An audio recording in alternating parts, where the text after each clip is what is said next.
So in this video, we'll be testing out which is the best glue for cardboard. Specifically, what's the best glue to use when you're gluing cardboard to cardboard. So I have a range of glues here. I have a piece of cardboard. This is just a standard piece that you would get from say a shipping box that arrived at your house. I have these 1-inch cardboard test strips. Half of them has a piece of plastic here. That's just for strength when I'm gripping it. And we'll have a cardboard to cardboard connection. I have 18 or so of those test strips, and I have a range of glues that we'll use to see which is the best glue for cardboard to cardboard. The glues include Gorilla Glue, standard Elmer's Clear, Elmer's Probond, JB Weld, some super glues, Krazy Glue, wood glue, Titebond, and this is an Elmer's wood glue. We'll also get a hot glue gun out. Okay, so the procedure is pretty simple. What I'm gonna do is I'm going to get each of these test strips. You can see one side is half plastic, or it's just tape. The other side is cardboard. This side is pure cardboard. And what I'm gonna do is I'm gonna push it in half, bend it. This piece right here, this will be the piece that is glued to this right here. I'll have this piece up later on. I will pull that up and I'll see which one has the best connection. We'll know that by the amount of force that it requires to pull it up, as well as what's left of that connection. I'll be applying the same amount of glue to each of the strips within reason. I was going to measure exactly the amount of glue and say, okay, each one gets 1 gram of glue or half a gram, something like that. But I was thinking through, that's not really practical, and it's not really true to how people do glue. You're applying the appropriate amount given the type of glue. That might be a little bit more for wood glue, or it might be a little bit less for, say, a Krazy Glue. You're not gonna put a gram of Krazy Glue on a tiny little piece of cardboard. This is only a 2-gram package. Same with something like the super glue gel from Gorilla. This is, I think, a 6-gram package. You're not gonna use a sixth of it to glue a tiny piece of cardboard. So we'll apply the appropriate amount and we'll see which does best.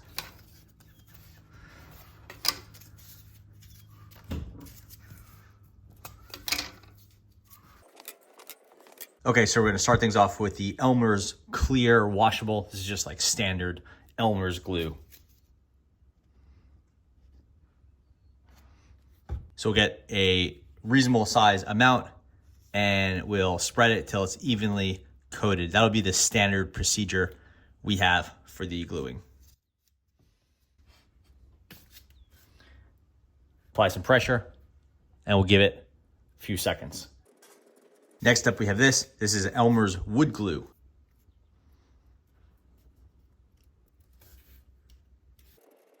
Now we have Elmer's Probond Advanced. This stuff is really good, but I'm not sure it's sold anymore.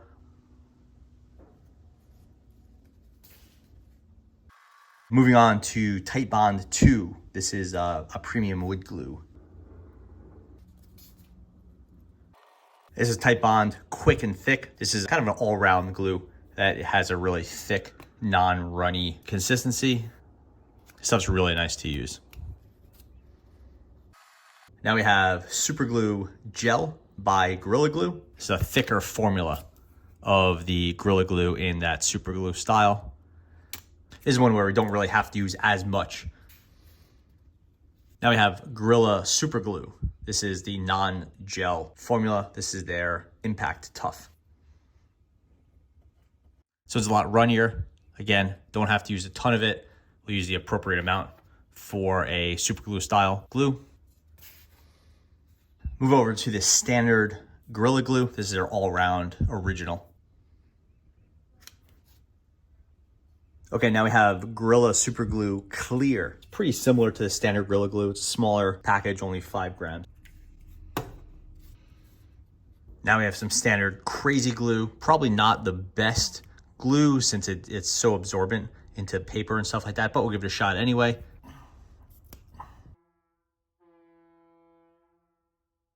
Again, that's when we'll be using less glue. Now we have some of this JB Weld Super Weld.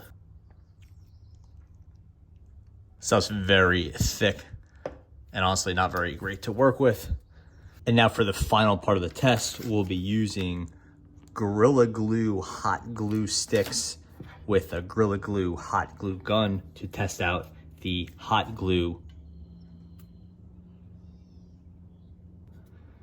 Okay, so we'll give everything a while to set, probably over 24 hours. Come back, we'll pull them off one by one, and we'll see which is the best glue for cardboard to cardboard.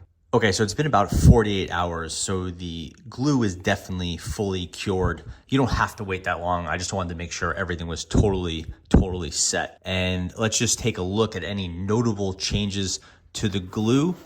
And we're looking for any sort of lifting or changes to how I applied it initially. The main ones I would point out are the Gorilla Glue and the Gorilla Glue Clear. Those you could see some notable lifting here and here.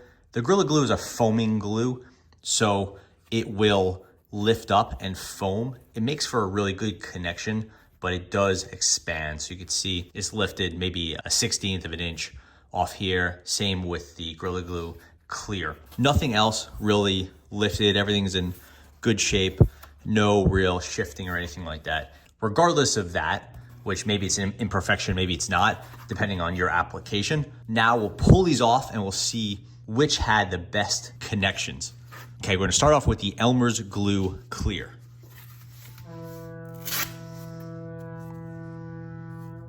Nice bond, not full separation. That piece definitely didn't take a medium amount of force.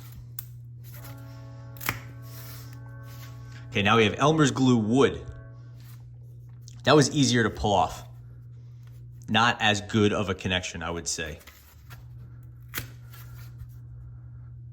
Elmer's Probond didn't really get in there. Same sort of thing.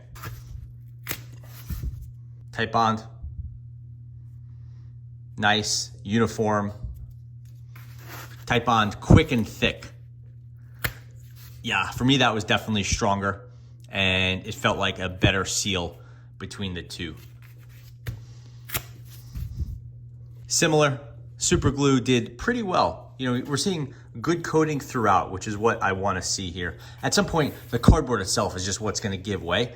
We want to make sure that the glue isn't giving way and that we have really nice coverage here, and you're getting as much strength out of the two pieces of cardboard as possible. I like to see some more sinking in from the super glue style glues, but you know, it did a good job. Okay, now we have Gorilla Glue super glue.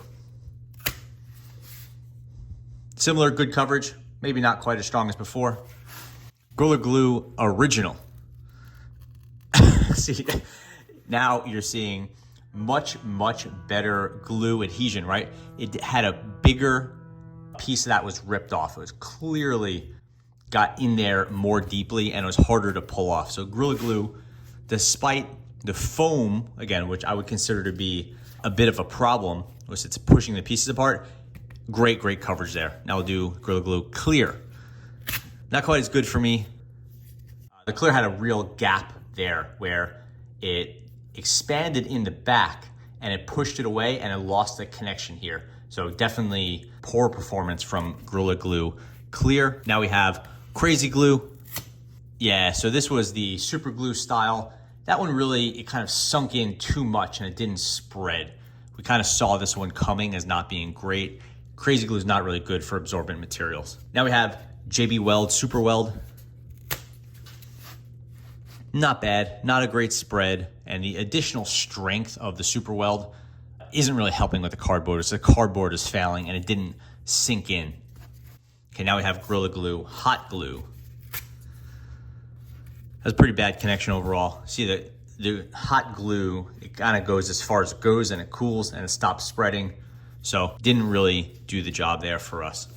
In summary, I would say if you're looking for the strongest possible connection between your cardboard pieces, you're looking for the Gorilla Glue. That straight up was really strong, and it was the only one that really left a lot of this behind. Past that, I would say you want to avoid your Krazy Glues, avoid hot glue, and avoid Gorilla Glue Clear. You don't want anything that's going to sink in too much. Of the rest, we see nice uniform appearance here, a good rip here. Maybe the Elmer's Clear isn't as good.